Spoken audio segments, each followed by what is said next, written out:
Police के मुंह से तेजस के हाथों किया गया 3 करोड़ का स्कैम को सुनकर परेश को आया हार्ट अटैक। क्या होता है जब आपके सपनों का महल, आपकी बरसों की मेहनत की कमाई से सजाया हुआ खूबसूरत आशियाना एक ही झटके में रेत का ढेर बन जाए? क्या होता है जब आपकी जिंदगी की सबसे बड़ी खुशी का जश्न मातम के सबसे गहरे काले अंधेरे में तब्दील हो जाए? और क्या होता है जब आपका अपना ही, आपकी अपनी ही आंखों का तारा एक ऐसे धोखे के, एक ऐसी साजिश के गहरे जाल में फंस जाए जहां से निकलना नामुमकिन सा लगे? एक तरफ है सपनों के घर की चाबी और दूसरी तरफ हथकड़ी।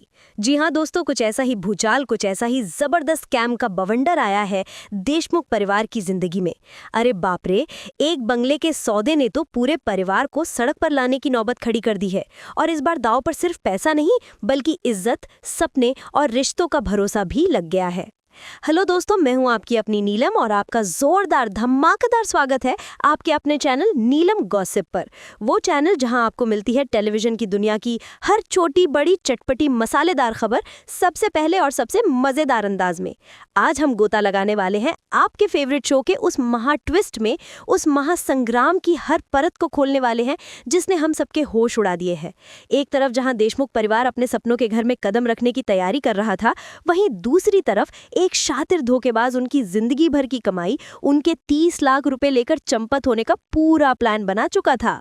तो चलिए अपनी चाय का कप और पॉपकॉर्न लेकर कसकर बैठ जाइए, क्योंकि ड्रामा, इमोशंस और साजिशों की ये रोलर कोस्टर राइड अब अपनी पूरी रफ्तार से शुरू होने वाली है। तो दोस्तों, कहानी की शुरुआत होती है एक बहुत ही प्यारे, बहुत ही खूबसूरत और हर आम इंसान से जुड़े हुए सपने से। देशमुख परिवार और खासकर हमारे प्यारे तेजस और रोशनी अपने लिए एक नए घर का, एक अपने आशियाने का सपना देख रहे हैं। वो एक ऐसे बंगले की तलाश में है जहां वो अपनी जिंदगी की एक नई खूबसूरत शुरुआत कर सकें, जहां उनका परिवार चैन, सुकून और इज्जत से रह सके। और फिर उनकी ये तलाश उन्हें एक बेहद खूबसूरत बंगले पर ले जाती है। आप वीडियो में देख सकते हैं दोस्तों, जैसे ही तेजस और रोशनी उस बंगले को देखते हैं, उनकी आंखें खुली की खुली रह जाती हैं। वो घर नहीं, बल्कि सचमुच सपनों का महल था। बड़ा सा आंगन, खूबसूरत फाउंटेन, आलीशान कमरे। तेजस, जो अपनी पत्नी रोशनी को दुनिया की हर खुशी देना चाहता है, वो बड़े प्यार से, बड़े गर्व से उसका हाथ थामकर कहता है, देखो बाबू, कितना अच्छा घर है। हमारे सारे सपने जो हमने साथ में देखे थे, वो सब पूरे हो रहे हैं। रोशनी की आंखों में भी एक अलग ही चमक है, एक उम्मीद है, अपने घर का सपना पूरा होने की खुशी है। वो दोनों उस घर के कोने कोने को, हर दीवार को ऐसे देख रहे हैं मानो उन्होंने अपनी आने वाली पूरी जिंदगी की तस्वीर, अपने बच्चों की खिलखिलाहट, सब कुछ वहां देख लिया हो। और फिर एंट्री होती है कहानी के उस विलेन की, जो दोस्ती का, मदद का मुखौटा पहनकर आया था। वो एजेंट, वो शख्स जो खुशियों का सौदागर बनकर आया था, लेकिन असल में वो धोखे का, फरेब का सबसे बड़ा बाजीगर था। वो तेजस को बताता है कि इस बंगले की मार्केट वैल्यू तो पूरे 7 करोड़ है, लेकिन क्योंकि मालिक को किसी मजबूरी में इसे जल्दी बेचना है, वो ये सौदा सिर्फ 3 करोड़ में करने को तैयार है।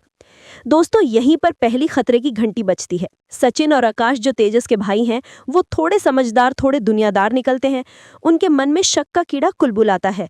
वो इस too good to be true वाली डील को पचा नहीं पाते। आकाश धीरे से सचिन के कान में कहता है, यार ये कुछ हजम नहीं हो रहा। इतना खूबसूरत प्राइम लोकेशन वाला बंगला जिसकी कीमत 7 करोड़ है, कोई आधे से भी कम दाम में 3 करोड़ में क्यों बेचेगा? कुछ तो गड़बड़ लग रही है। सचिन भी उसकी बात से सहमत होकर सिर हिलाता है। हाँ भाई, दाल में कुछ काला है, हमें तेजस को समझाना होगा। लेकिन हमारा हीरो तेजस, जो अपनी समझदारी के आगे किसी की नहीं सुनता और अपनी पत्नी रोशनी के लिए अपने प्यार में इस कदर अंधा हो चुका है कि उसे सही और गलत का फर्क ही नजर नहीं आ रहा, वो इन सब बातों को नजरअंदाज कर देता है। उसे लगता है कि उसके भाई उसकी तरक्की से, उसकी खुशी से जल रहे हैं। वो नहीं चाहते कि वो जिंदगी में आगे बढ़े। वो गुस्से में अपने भाइयों को डांट देता है और कहता है, तुम दोनों हमेशा नेगेटिव क्यों सोचते हो? हमेशा मेरी खुशी में टांग क्यों अड़ाते हो? मैंने सारे पेपर्स अच्छे से चेक कर लिए हैं, सब कुछ लीगल है, सब क्लियर है। अब बस करो और इस खुशी के मौके को एंजॉय करो। और फिर देशमुख परिवार की खुशियों का वो दिन, जिसका वो बेसब्री से इंतजार कर रहे थे, आ ही जाता है। तेजस अपने पिता से लिए हुए 30 लाख रुपए का एडवांस देकर बंगले की डील फाइनल कर लेता है।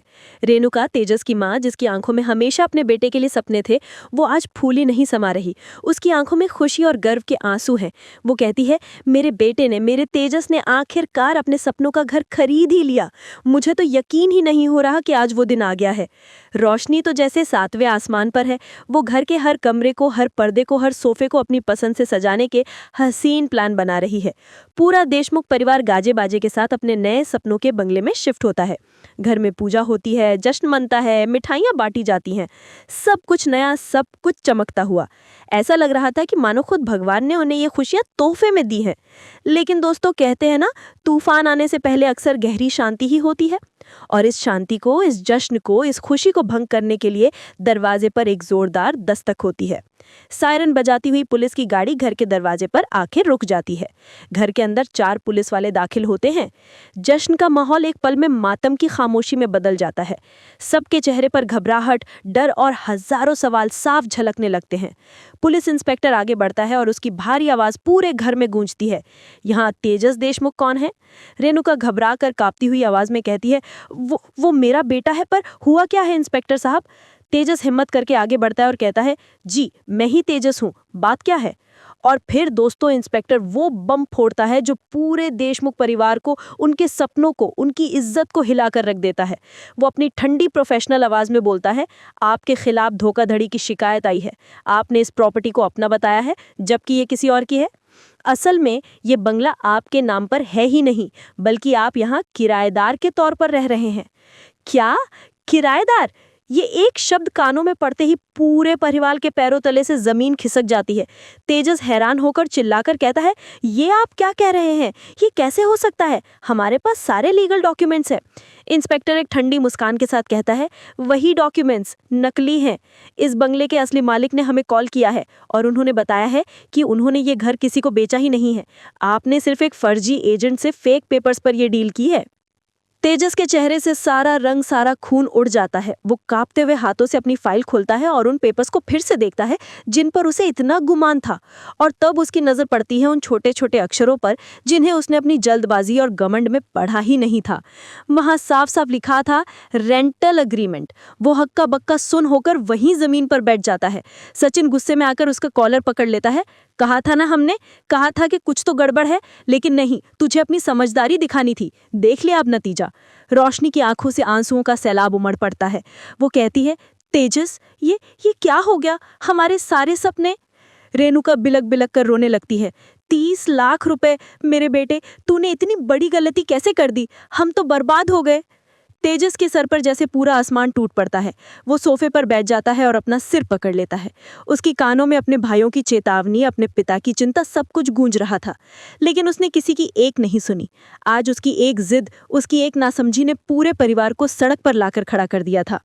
लेकिन दोस्तों, कहानी यहाँ खत्म नहीं होती, क्योंकि जब घर के मर्द हिम्मत हार जाते हैं, जब वो परिस्थितियों के आगे घुटने टेक देते हैं, तब घर की औरतें, घर की बेटियां, घर की बहुएं मोर्चा संभालती हैं।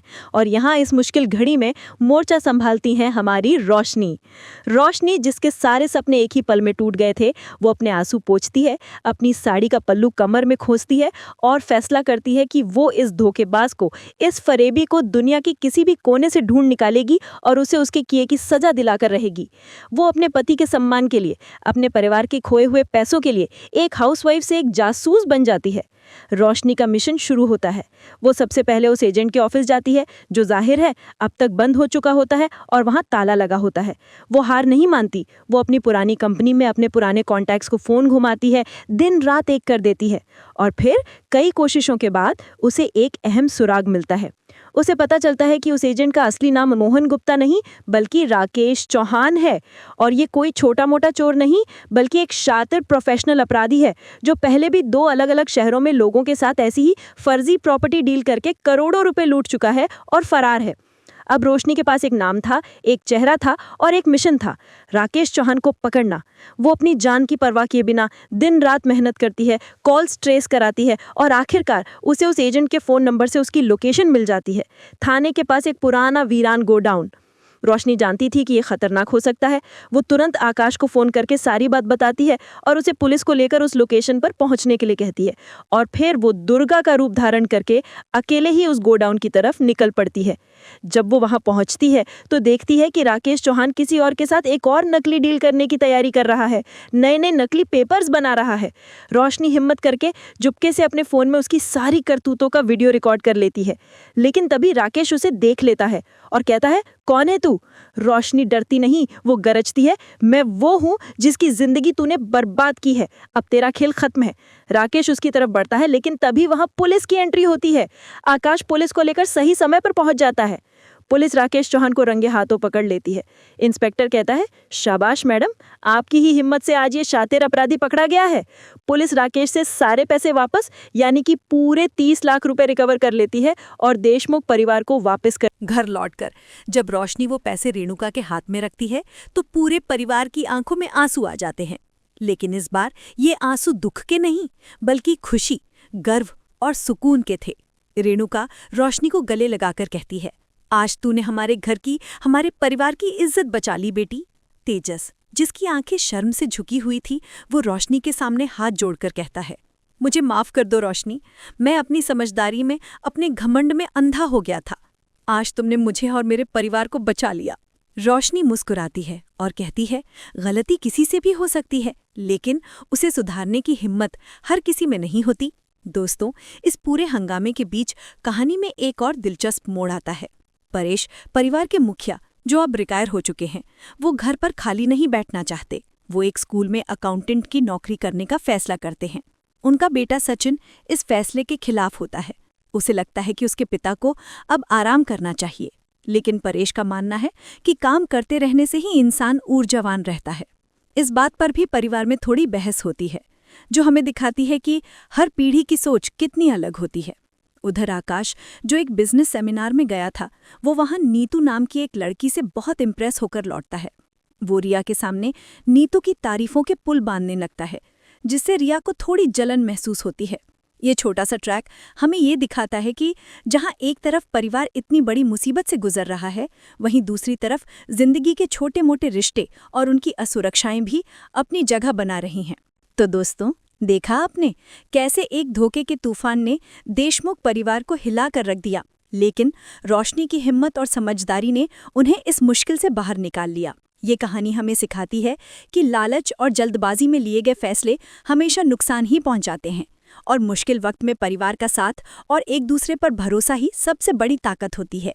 अब मेरे कुछ सवाल हैं आपसे, और मैं चाहती हूँ कि आप सब बढ़ चढ़कर कमेंट्स में जवाब दें। आपको क्या लगता है, इस पूरे स्कैम के बाद क्या तेजस के स्वभाव में कोई बदलाव आएगा? क्या वो अपने भाइयों की बात सुनना शुरू करेगा? रोशनी ने जिस तरह से हिम्मत दिखाई और एक जासूस की तरह केस को सॉल्व किया, उसके बारे में आपकी क्या राय है? क्या आपको लगता है कि उसमें एक अच्छी इन्वेस्टिगेटर बनने की काबिलियत है? और क्या आपको लगता है कि इस घटना के बाद सचिन और आकाश तेजस पर दोबारा भरोसा कर पाएंगे, या उनके रिश्तों में हमेशा के लिए एक दरार आ जाएगी? आपके जो भी विचार हैं, जो भी थियरीज हैं, नीचे कमेंट बॉक्स में लिख डालिए। मुझे आपके साथ इस शो पर बातें करना, आपकी राय जानना बहुत अच्छा लगता है, और मैं हर कमेंट पढ़ती हूँ। और हाँ, अगर आपको ये वीडियो और मेरा ये मसालेदार धमाकेदार अंदाज पसंद आया हो, तो प्लीज़ इस वीडियो को एक बड़ा सा लाइक ज़रूर दीजिएगा, और इसे अपने सभी दोस्तों और फैमिली व्हाट्सएप ग्रुप्स में शेयर कीजिए जो टीवी सीरियल्स के दीवाने हैं। और अगर आप नीलम गॉसिप की ये प्यारी सी ज़बरदस्त फैमिली का हिस्सा अभी तक नहीं बने हैं, तो भाई साहब, इंतज़ार किस बात का है? स्क्रीन पर दिख रहे लाल वाले सब्सक्राइब बटन को अभी दबाइए और उसके बगल वाली घंटी को भी टन टनाटन बजा दीजिए, ताकि जैसे ही मैं कोई नया मसालेदार वीडियो अपलोड करूं, आपके फ़ोन की भी घंटी बज उठे। मैं, आपकी दोस्त नीलम, आपसे फिर मिलूंगी एक और ज़बरदस्त मसालेदार सीरियल अपडेट के साथ, सिर्फ और सिर्फ आपके अपने, आपके फेवरेट चैनल नीलम गॉसिप पर। तब तक अपना और अपने परिवार का खूब सारा ख्याल रखिए, मुस्कुराते रहिए और टीवी देखते रहिए। बाय बाय दोस्तों।